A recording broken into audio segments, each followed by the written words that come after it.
ladies and gentlemen, welcome back to another YouTube video. Today, it's your host, the smoothest fingers in the gaming industry. You know who it is.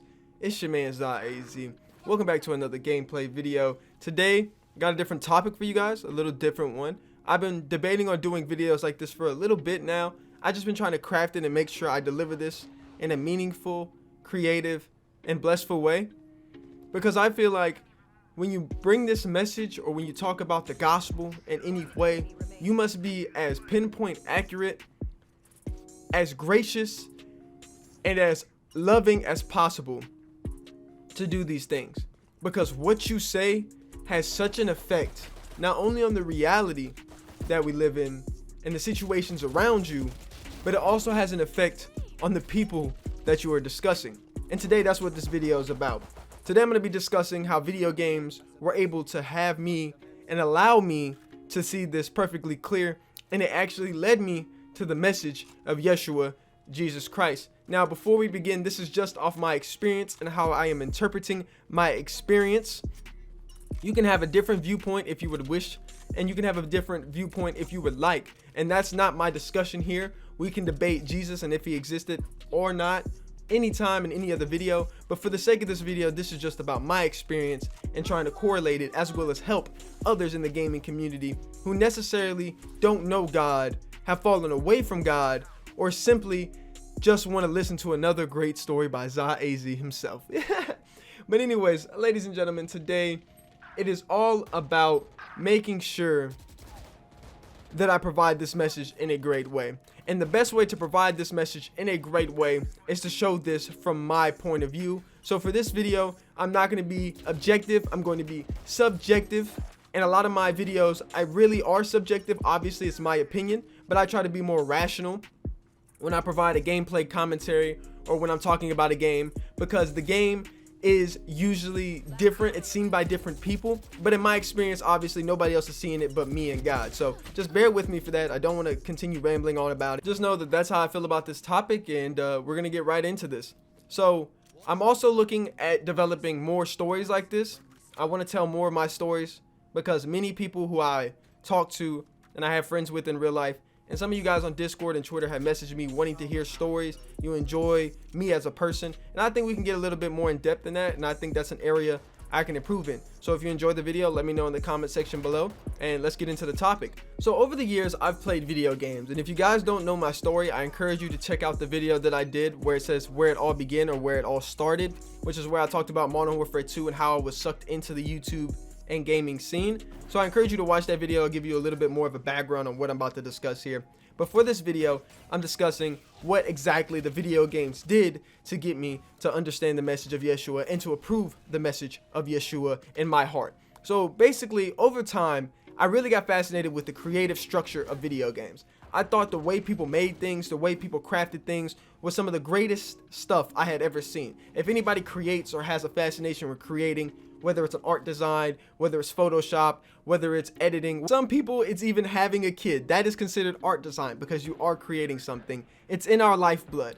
And when you get fascinated with art and you get fascinated with the people who make these things, and not only the people, but you move beyond that to the ideas and the paradigms, you begin to understand just how unique and great the gaming community is and was, and how so many artistical ideas and artistical landscapes and communities are and is. And I gotta say this for the major fact of this one point.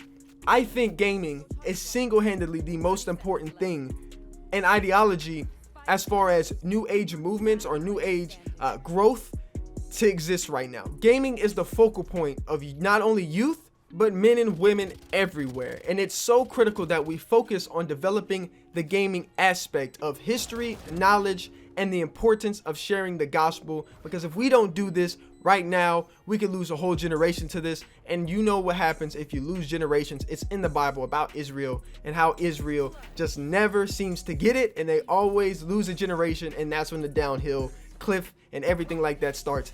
And that's what I'm here to do. Whether you like it, whether you don't like it, I gotta talk about the truth.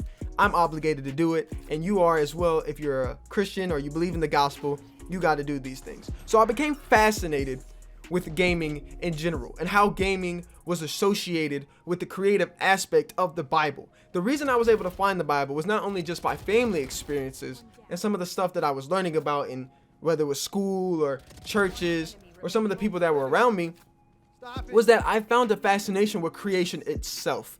From spending long walks in nature to coming back and playing a video game, I really felt there was a correlation between it. Not just because the video game had a creative sense to it, but because we could create the same world outside inside a video game. And this is becoming so much more relevant and just straight up, I mean, it's almost undebatable at this point that we can do this with games like Red Dead Redemption 2, with games like you can name any game. I don't want to get into this ramble, but you know, you guys understand what I'm saying. You guys have played video games if you're watching this. If not, play a damn video game.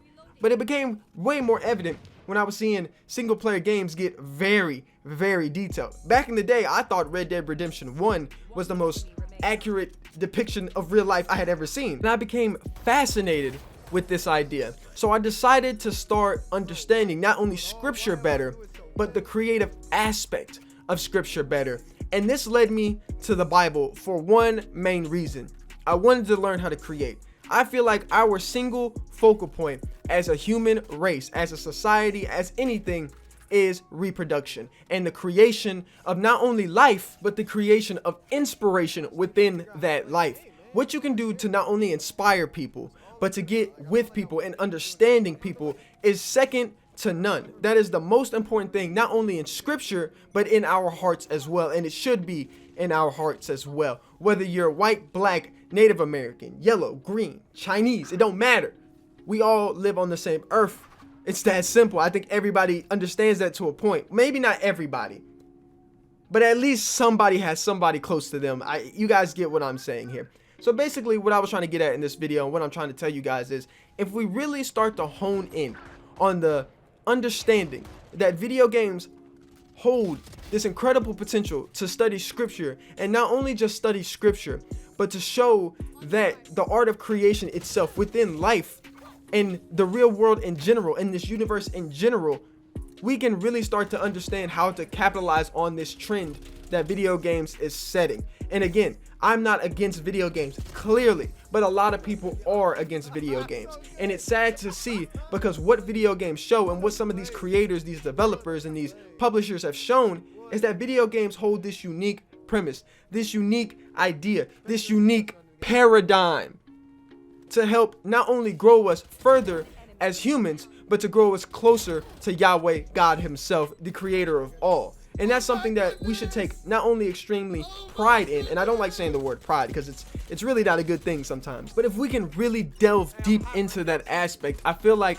we can learn that video games really help. And that's what I'm here to do. And I think that the main importance and the main focal point that this channel has to be about is that.